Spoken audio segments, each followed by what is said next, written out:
Para você que não gosta de política, que acha que política não influencia em nada na sua vida, esse é o programa certo para você, Politizando. E aqui a gente tem conosco, para ser entrevistado, candidato a vereador, Gabriel Mota. Seja bem-vindo. Obrigado, Érica, pelo espaço, ao Convergente, por me permitir estar aqui, para nesse primeiro dia de campanha política já poder falar um pouco sobre a minha trajetória e também sobre as ideias que a gente está trazendo aí para a nossa cidade querida, que é Manaus.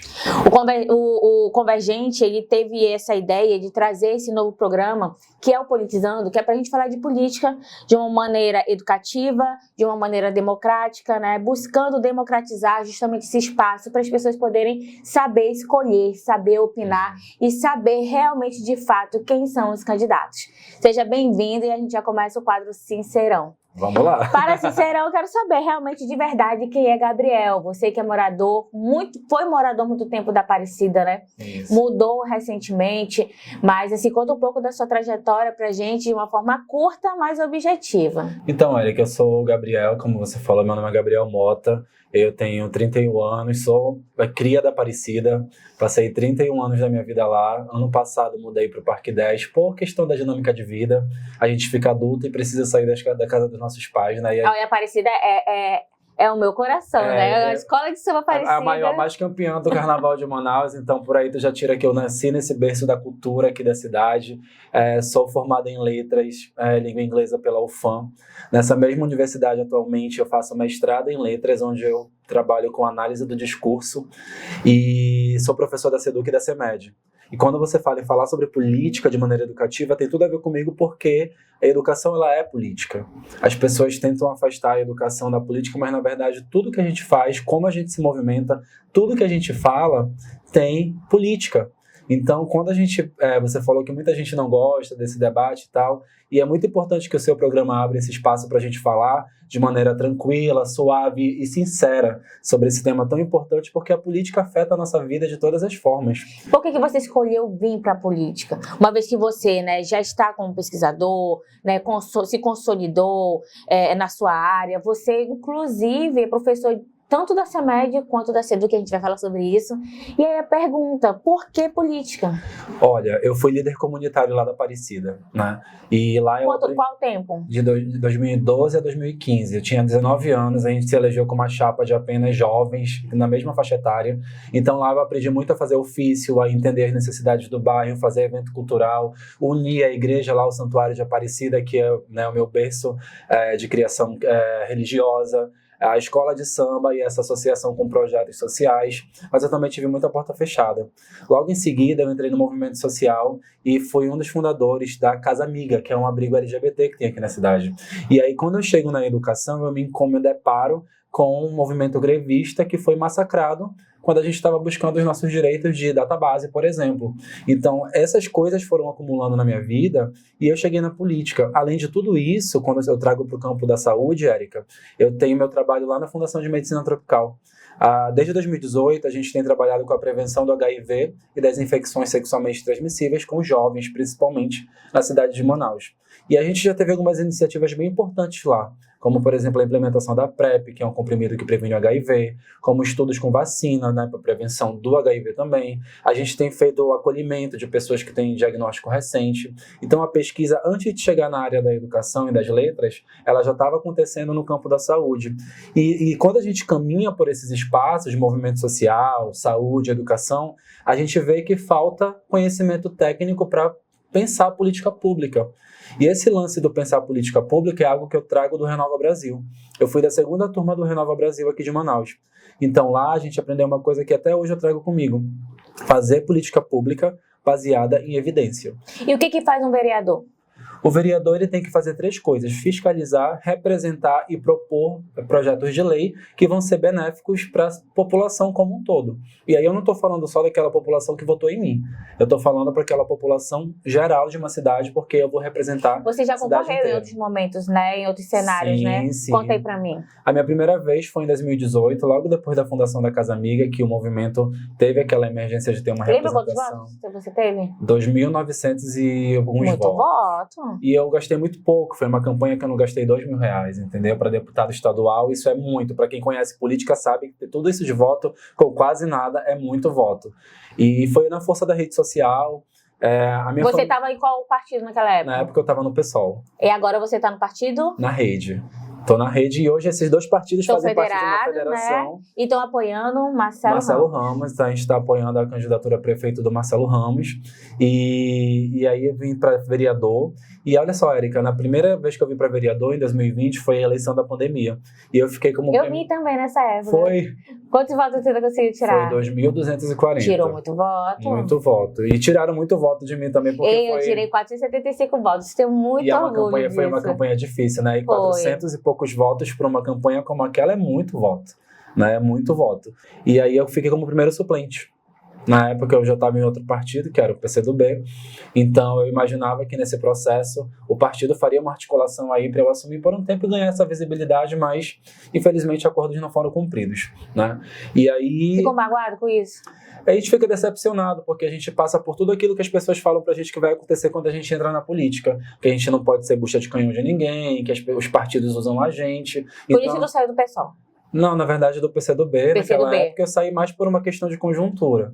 Né? As pessoas buscam os partidos para se eleger. Então a gente chega na terceira campanha e pensa o quê? Não adianta só ficar por ideologia, a gente tem que ser estratégico. Então, quando eu saí de lá, foi pensando em... Quem é o presidente do Rede? Hoje a gente tem 2 porta-vozes em Manaus, porque a Rede, ela tem a característica de ter uma mulher e um homem. O porta-voz masculino é o Pedro Neto, um amigo querido, que é funcionário público na cidade, já foi candidato também, e a Wanda Witoto, que é candidata a vereadora também. Vamos ter a Wanda também aqui. Isso, então assim, eles dois são porta-vozes aqui municipais. E eles são pessoas que me acolheram no partido, que me deram esse espaço. Eu te falo com tranquilidade que a minha pré-campanha, eles me deram muito suporte para eu caminhar e conseguir ter visibilidade nas redes sociais, entendeu? Então o apoio que a Rede me deu para eu chegar hoje onde eu tô, né, nessa campanha política, foi assim fundamental para me conectar com as pessoas da nossa cidade. E agora a gente vai falar sobre CMM, né? Eu quero ver se você fez a sua lição de casa, claro, né? Vamos lá. Sobre tô CMM. Pronto. 41 vereadores. Dos 41 vereadores, né? Quem você acha que não deveria voltar?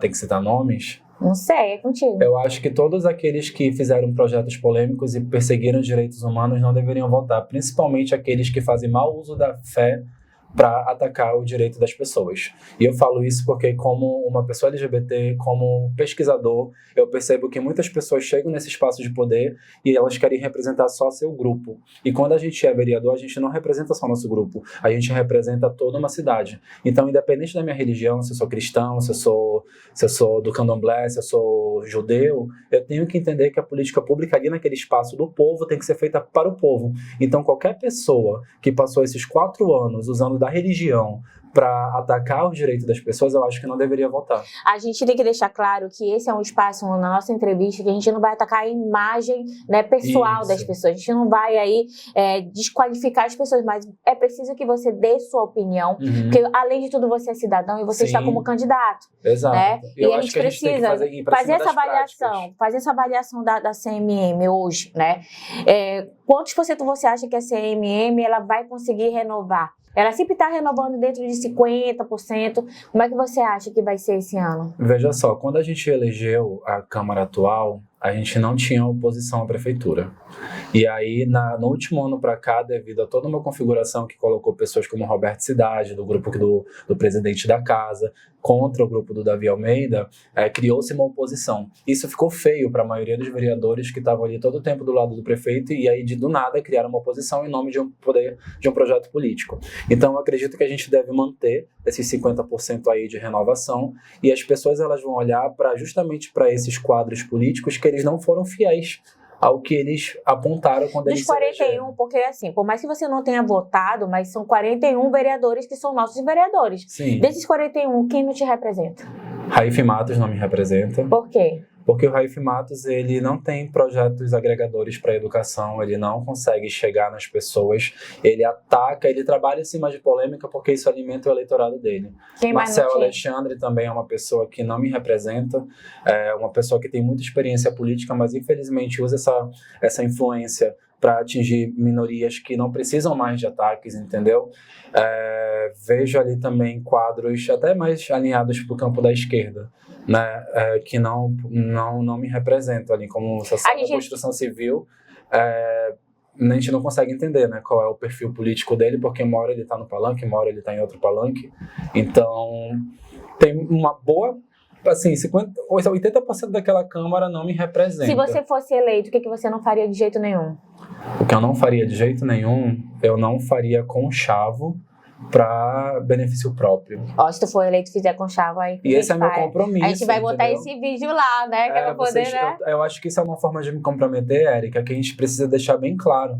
Eu quero ter um mandato onde as pessoas vão ser minhas chefes, né? Onde as pessoas vão estar ali fazendo o controle social do meu mandato. Porque esse é o grande problema da política hoje. Tem gente que não sabe nem o que é controle social, né, O controle social é você votar, eleger e estar lá cobrando do seu vereador. Porque não adianta você colocar ele no mandato e você não saber em que ele está votando. Pensando nisso, você falou, né, que você representou também o bairro da Aparecida. Quando você viu aqueles votos que foram mais de 2.000 votos, quem é que mais votou em você? Lá na Aparecida, geralmente as pessoas mais idosas votam em mim, as mulheres votam em mim, e naquela época também a juventude. Isso se dá porque eu venho de uma família que tem uma tradição política, né? Meu avô foi senador da República, João Bosco Ramos de Lima. Eu não o conheci, mas a dignidade, a honestidade que ele teve enquanto político me deixou essa herança de ser uma pessoa honesta, entendeu? Uma pessoa que age com verdade. E meu avô, ele foi uma pessoa que representou muito isso na política daqui do nosso estado, da nossa cidade. Então, ali na Aparecida, as pessoas elas olharam muito para esse fator e pelo trabalho que eu fiz como liderança comunitária. Eu nunca me omiti de defender meu bairro. Eu defendo meu bairro até hoje, né? Quando teve incêndio ano passado, quando falta água, eu sempre estou ali mostrando que é algo que me importa. Tanto que esse ano meu comitê é dentro da Aparecida, porque eu tenho uma coisa muito simples comigo. A gente não pode pensar em mudar Manaus sem antes mudar o nosso bairro. E meu maior sonho é fazer com que a Aparecida volte a ser esse bairro e a região do centro ali, que é a minha paixão, minha vida toda aconteceu ao redor do centro, ser um local de representação cultural, simbólica para quem mora ali. A gente tinha que voltar essa representatividade realmente de candidatos que representem os bairros, né? Que tenham experiências de liderança. Isso. Porque a gente se perdeu nisso. A gente precisa construir comunidades fortes e não comunidades que fazem lobbies para interesses obscuros que chegam na Câmara Municipal. Eu não posso me eleger para chegar lá na Câmara e ser o puxadinho da prefeitura para fazer lobby político para uma empresa X conseguir contrato e se beneficiar financeiramente do dinheiro público que a prefeitura pode fechar contrato, entendeu? Falando sobre o CMM, a gente só tem 4 mulheres, né, na CMM. Isso precisa aumentar. E aí, dessas 4 mulheres, como é que você avalia aí o desempenho delas? Olha, uma vereadora que eu, assim, admiro muito é a vereadora a professora Jaqueline. É uma pessoa que ela é muito do sim ou do não, pode, não pode, entendeu? A gente nem sempre se encontra nas nossas ideias, mas é uma pessoa assim que sempre eu vejo que ela se coloca, né, ao trabalho, e eu acho isso muito importante. Aí a gente tem Omara, né, a gente vai ter a Thaísa Lipe e tem mais uma mulher, né? Glória Carratti. E a Glória Carratti, né? A Glória Carratti já está aí há 20 anos na política ou mais. E eu acho que chega um momento que a gente tem que ou subir o patamar ou tem que deixar outras pessoas virem, né? Então, eu acho que são 4 mulheres, assim, que das 4, a única que de fato eu vejo que me representa ali talvez seja a professora Jaqueline. Né? Eu acho que ela faz um trabalho muito sincero nas comunidades rurais que ela atua, mas as outras eu não consigo identificar a representatividade. Vamos falar agora sobre problemas de Manaus e a gente vai falando isso relacionado à nossa roleta política, Vou até tomar água. Roleta política você vai rodar e aí onde ela parar a gente vai comentar. Lembrando que a gente tem aqui o Coringa. Coringa é aquela pergunta, né, que sai do contexto. Pode rodar. Meu Deus.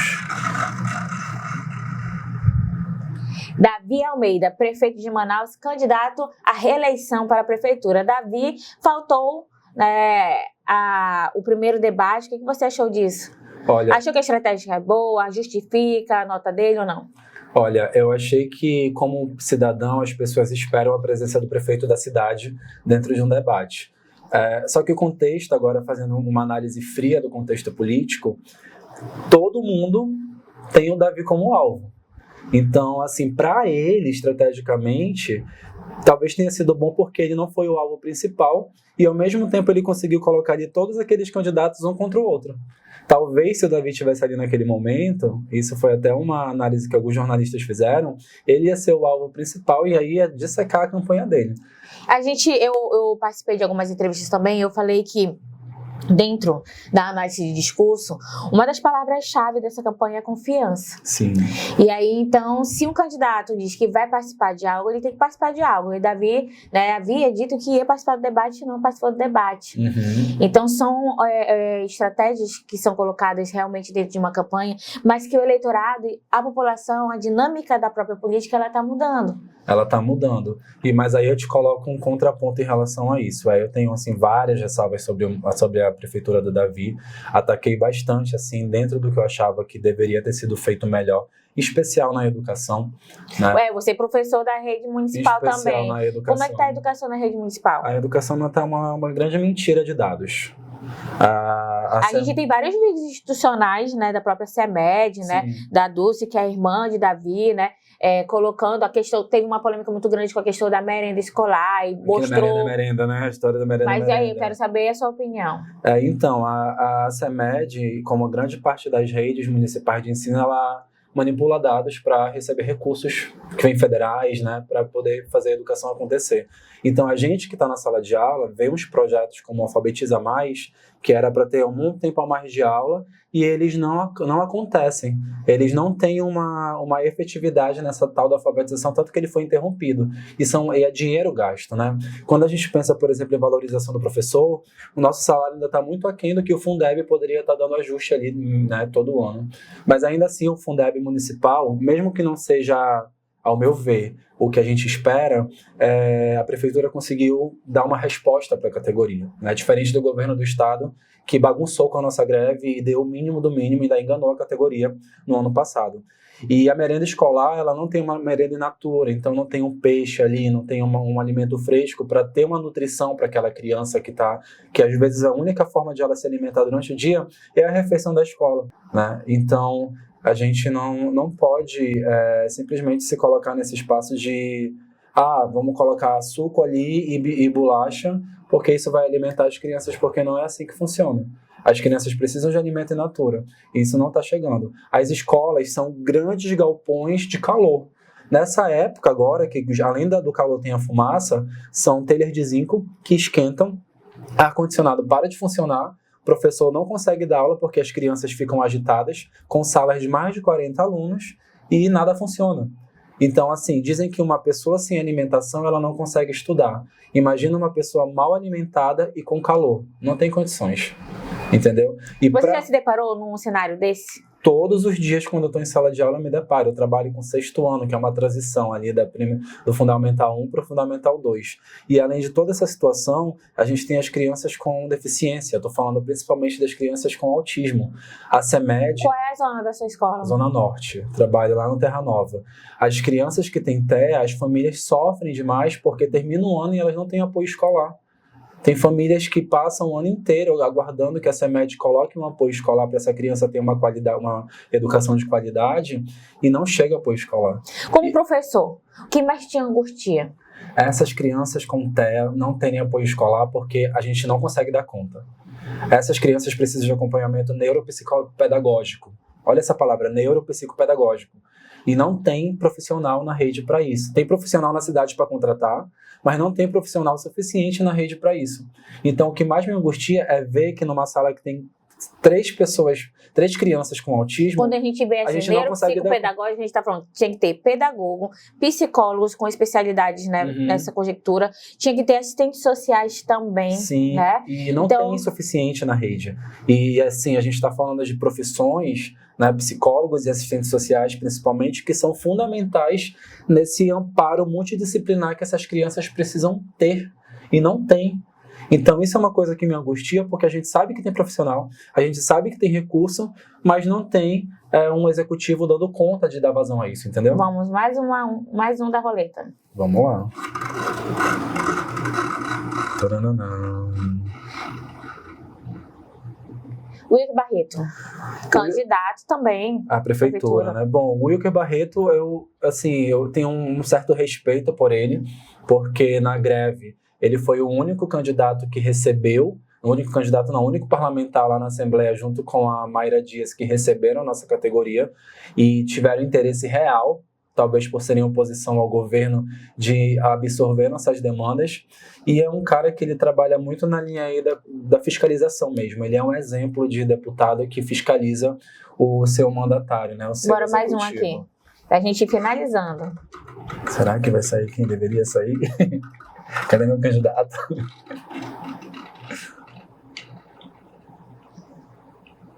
Quase. Gilberto do PSTU. Bom, o Gilberto... Já ouviu falar de Gilberto? Eu ouvi falar nas redes sociais, né? Eu acho que o PSTU ele sempre se coloca como essa candidatura à esquerda. O partido ainda precisa crescer um pouco aqui, se lançar mais, principalmente na parte do legislativo. O PSTU ele sempre tem os posicionamentos assim, um pouco mais à esquerda, né? Então, assim, eu prefiro nem comentar muito, porque eu não tenho uma opinião formada sobre nem o partido, nem sobre o Gilberto, porque eu não conheço nem a sua trajetória. Então, para a gente ir terminando aí o Politizando, eu quero perguntar de você qual é o seu pódio, né? Nessa reta final, quem é o seu pódio? No caso, na prefeitura. A rede quer fazer quantos vereadores? A gente está trabalhando para eleger 2 vereadores. Então, vamos colocar aí. Como é que você quer finalizar essa corrida, né, eleitoral? Bom, você e quem? Do meu partido. O que você quiser. Bom, olha, para não ser injusto, eu queria muito chegar nesse mandato segurando a mão da Wanda. Quero chegar junto com a Wanda porque eu acho que nós dois representamos muito para a cidade. Ela como uma mulher indígena, eu como uma pessoa que sou manauara, que trabalha na educação e na saúde e que conhece as dores do cidadão manauara e que estou pronto para buscar soluções baseadas em política pública que beneficiem o coletivo e não as individualidades. E para prefeito? Marcelo Ramos. Por que Marcelo? O último debate que teve, o Marcelo se mostrou mais preparado, é uma pessoa que tem uma trajetória, tem experiência como parlamentar, e eu penso que Manaus precisa de um representante com essa experiência, com um grupo político que possa alavancar uma pauta progressista para a cidade, que se afaste das polêmicas que têm sido colocadas aí, que não estão ajudando a cidade a crescer. E o Marcelo, ele tem essa sensibilidade aí de construir. Eu acho que o Marcelo ele fez uma coisa inédita nessa eleição, que foi reunir o campo progressista da cidade em torno da candidatura dele. Então eu acho que isso por si só já torna ele vitorioso. E eu vou deixar agora, né, para você dar a mensagem para quem está assistindo a gente. Agora é o espaço para você. Bom, gente, eu sou Gabriel Mota, eu sou professor da rede pública, trabalho com saúde pública também, fui liderança comunitária, fundei a Casa Amiga, e eu quero dizer aqui para você que Manaus esse ano precisa eleger vereadores que estejam comprometidos em pensar políticas públicas para a nossa cidade, sair dessa situação que ela está hoje, que é uma situação de inalar fumaça, é uma situação de educação precária, é uma situação que a pessoa chega na unidade básica de saúde e não consegue entender onde é que está essa fila do CISREG, se está dobrando a esquina ou se está em algum site que ninguém consegue acessar.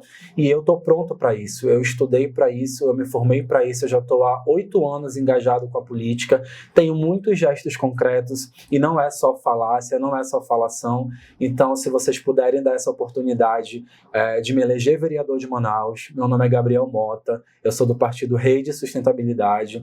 Nossas pautas vão atravessar a saúde, a educação, o direito à cidade, que é um direito meu e seu que está assistindo esse vídeo, e o meu número é o 18180.